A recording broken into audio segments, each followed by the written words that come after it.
Dari mancanegara, survei Beige Book The Fed menunjukkan aktivitas ekonomi Amerika Serikat relatif stabil, meski belanja konsumen secara keseluruhan terus menurun.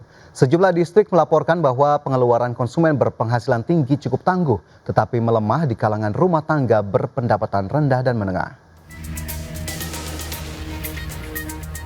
The Federal Reserve menyatakan aktivitas ekonomi Amerika Serikat relatif stabil dalam beberapa pekan terakhir, meski belanja konsumen secara keseluruhan terus menurun kecuali di kalangan konsumen kelas atas.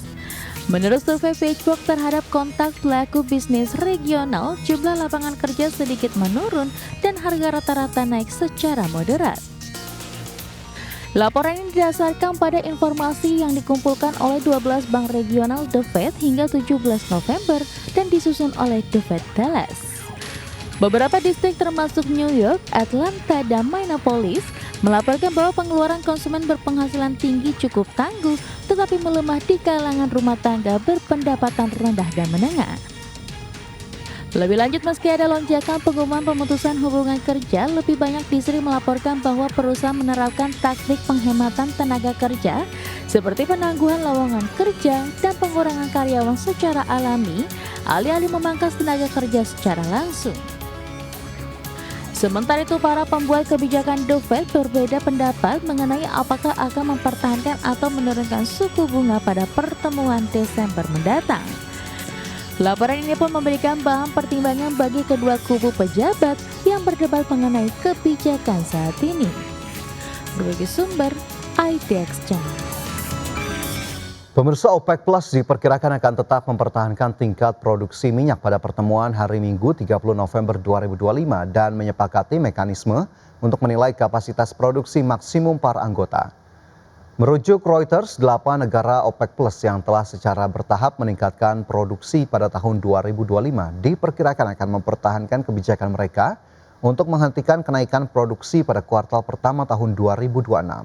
Adapun seluruh anggota OPEC Plus diperkirakan akan menyepakati mekanisme kapasitas dalam pertemuan terpisah pada hari Minggu. Sebelumnya OPEC mengatakan pada bulan Mei bahwa penilaian kapasitas ini akan digunakan sebagai acuan untuk baseline produksi tahun 2027. Sementara itu, para menteri OPEC Plus juga diperkirakan tidak akan mengubah target produksi di seluruh grup untuk tahun 2026, yang mencakup pemotongan sebesar 2 juta barel per hari yang disepakati oleh sebagian besar anggota hingga akhir tahun depan.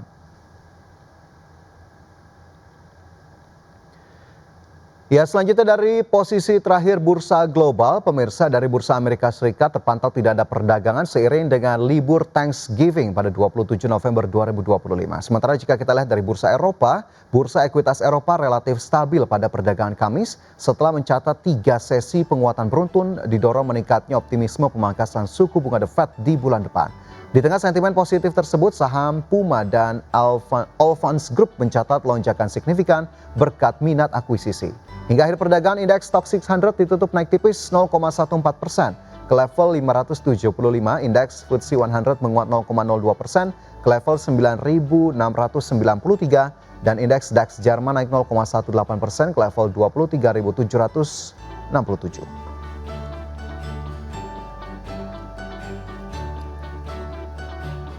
Pemirsa, kita ke informasi emiten. Maskapai penerbangan BUMN PT Garuda Indonesia Persero Tbk membuka peluang rights issue di tahun 2026 mendatang.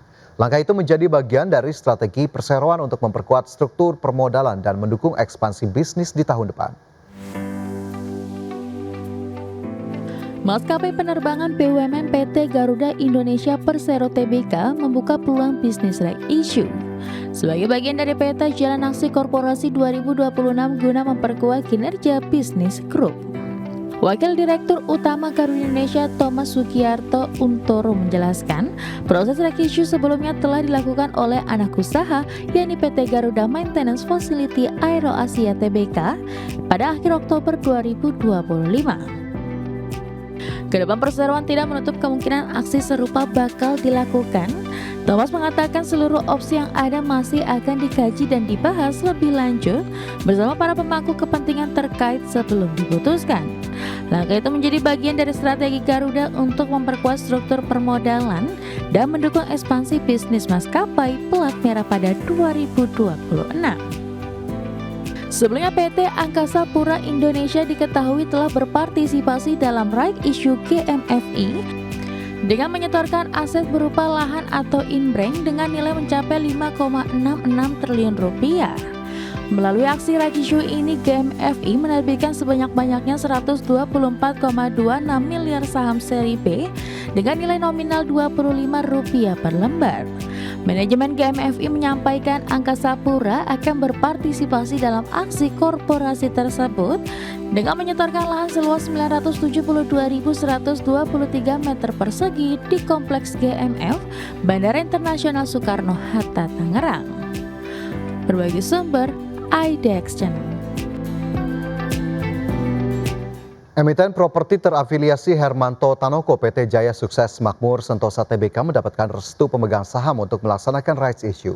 Persetujuan pemegang saham untuk melaksanakan rights issue diperoleh dalam rapat umum pemegang saham luar biasa yang digelar pada Kamis 27 November 2025. Dalam rights issue tersebut, perseroan akan menerbitkan sebanyak-banyaknya 1,33 miliar saham baru dengan nilai nominal Rp100 per saham.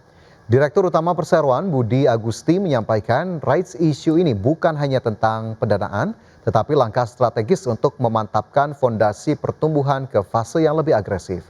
Rencananya dana yang diperoleh dari rights issue akan digunakan untuk melakukan ekspansi dan pengembangan proyek-proyek strategis. Selain untuk penguatan modal kerja dan perbaikan struktur permodalan, aksi korporasi ini juga diarahkan untuk memperkuat basis recurring income perseroan, terutama dari segmen hospitality dan pengelolaan aset berkelanjutan. Selanjutnya, pemirsa, PT Indika Energy Tbk terus mendorong diversifikasi usaha di luar batubara. Targetnya pendapatan dari segmen non batubara bisa menyentuh 50% pada tahun 2028. PT Indika Energi Tbk atau INDI mulai menggenjot bisnis non batubara untuk mengurangi ketergantungan pada Kideko sebagai kontributor utama pendapatan. Hingga kuartal 3 tahun ini sebanyak 81% pendapatan INDI masih bersumber dari batubara, sementara non batubara baru menyentuh 19%. Pendapatan perseroan turun 19,1% year on year menjadi 1,44 miliar dolar Amerika Serikat. Dalam bersih terkoreksi hingga 98,6% menjadi hanya 0,5 juta dolar Amerika Serikat. Untuk menggenjot kontribusi non batubara, INDI mendorong percepatan proyek tambang emas Awakmas yang saat ini sudah mencapai progres konstruksi 43%. Dengan realisasi biaya 234 juta dolar Amerika Serikat hingga akhir Oktober 2025. Uji coba produksi emas direncanakan pada akhir 2026 dan produksi komersial ditargetkan pada kuartal pertama 2027. Sebagian besar capex 2026 akan difokuskan untuk mempercepat pengembangan proyek ini. Di segmen kendaraan listrik, INDI terus memacu penjualan motor listrik merek Alfa yang sudah memiliki 3 model serta mulai memasuki segmen penjualan B2B bersama perusahaan logistik, e-commerce, operator ojek online, dan PLN.